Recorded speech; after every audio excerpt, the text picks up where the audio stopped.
Assalamualaikum warahmatullahi wabarakatuh. Let me introduce myself. My name is Fadilah, with student number 2911-269.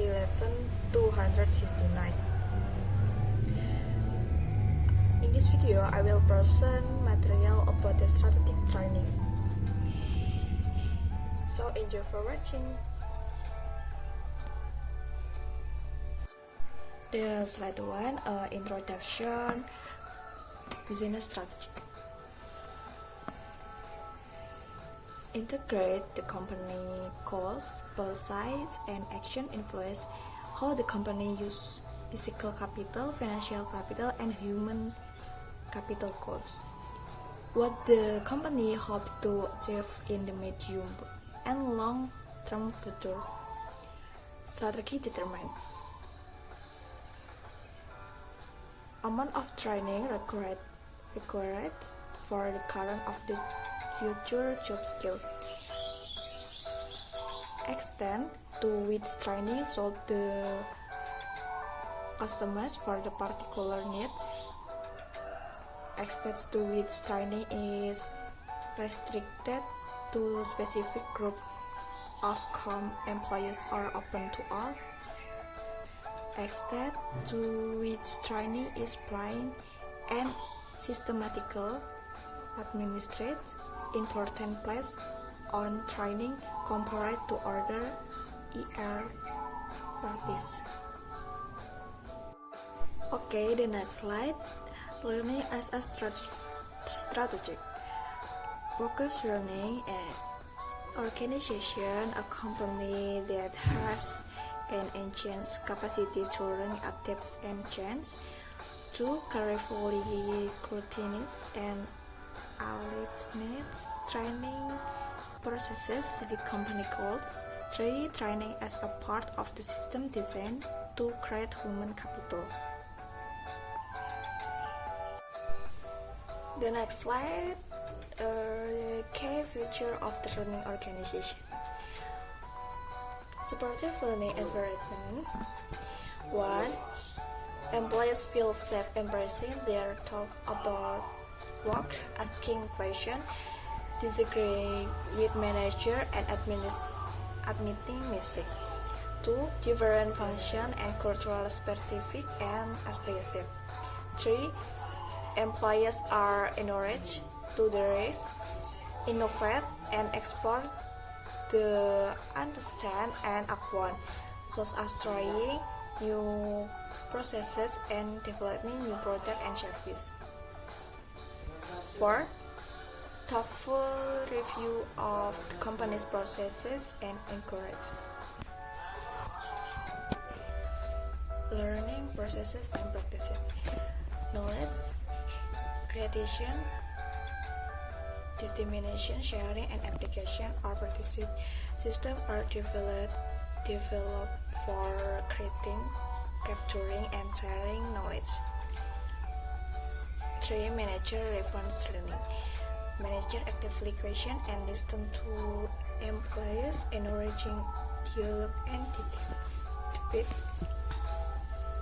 Managers are willing to consider alternative point of view.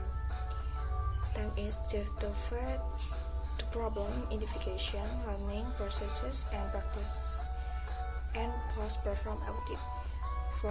Learning is reward, promote, and support. Implication of learning for human capital development.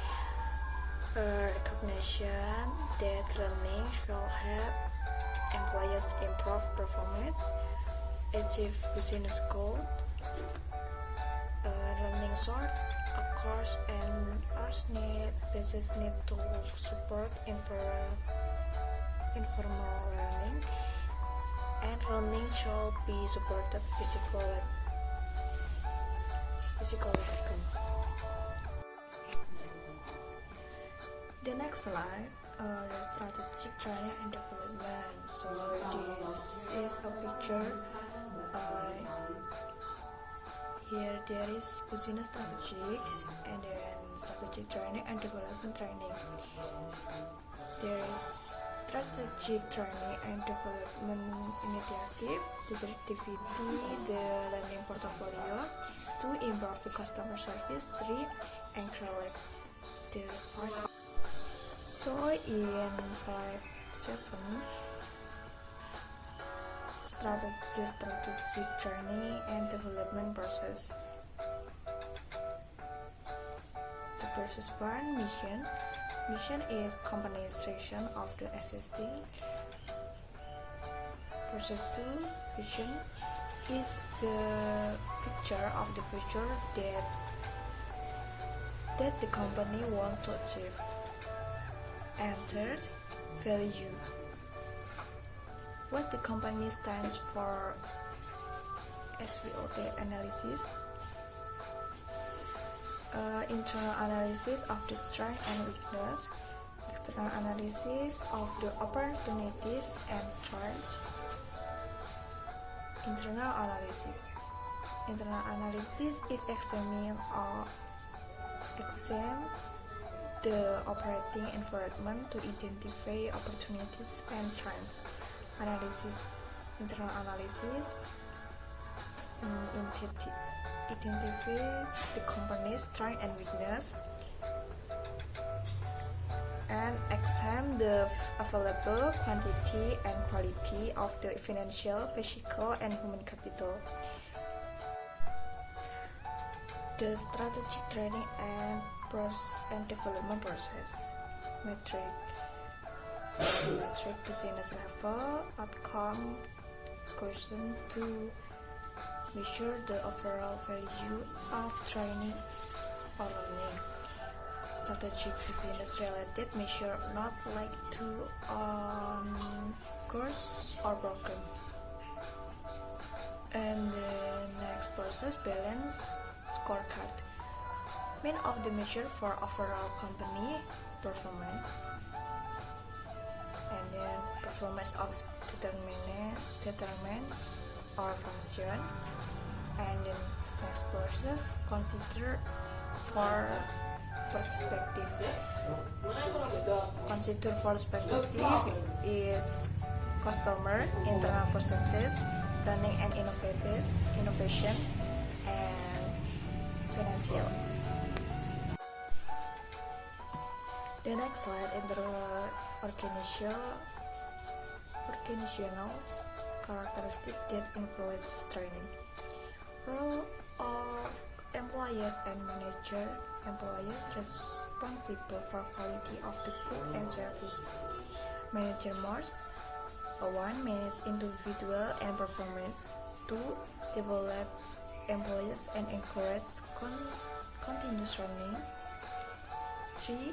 Plan and allocate resources, coordinate activities, and interdependent training. And then 4. Facilitate decision making. 5. Create and maintain trust. And then 6. Version 1 work unit.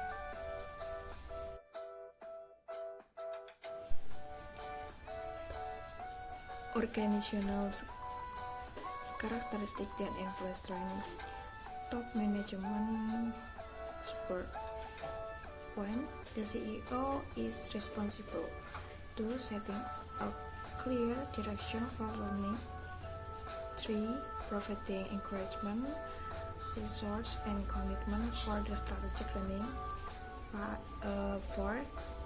Governing learning and revenue objective. 5. Developing new learning program for the company. And 6. Teaching program or provides online in records. 7. Serving as role model for learning.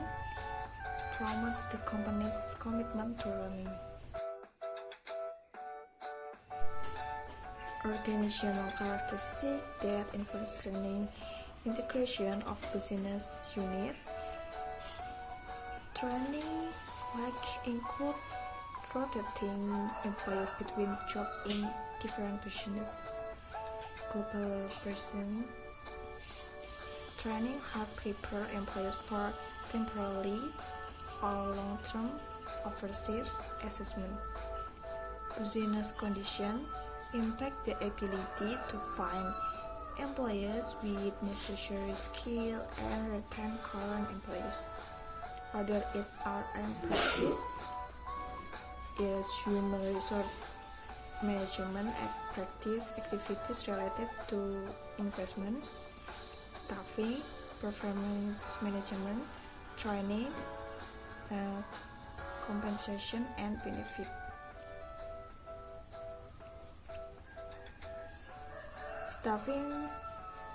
Staff strategy. Company decision regarding 1. Where to find employees, 2. How to select them, 3. The decision mix of employees, skill, and status. Next, strategic value of job and employees' uniqueness. Uniqueness extends to which employees are can specialists and not yet available. Strategic values. 1. Employer potential to improve company effectiveness and efficiency. 2. Result in 4 types of employees. 3. Knowledge and basic works. 4. Job and basic employees. 5. Contract employees. 6. Alliance and partnership. And next, human resource planning. Human resource planning, there is identification, analysis, forecasting, and planning of change to help meet change business condition. The next characteristic that influence training, extend, and unification. Join union management program that help employees prepare for the new job. Next, staff involvement in training and development. Effectiveness of the training program depends on the level of involvement of manager, employees, specialist, development staff, and finally staff involvement in training and development. There is staff involvement and training and development is if line manager are aware. Thank you for want to see and listen to my presentation. More or less and sorry. Assalamualaikum warahmatullahi wabarakatuh.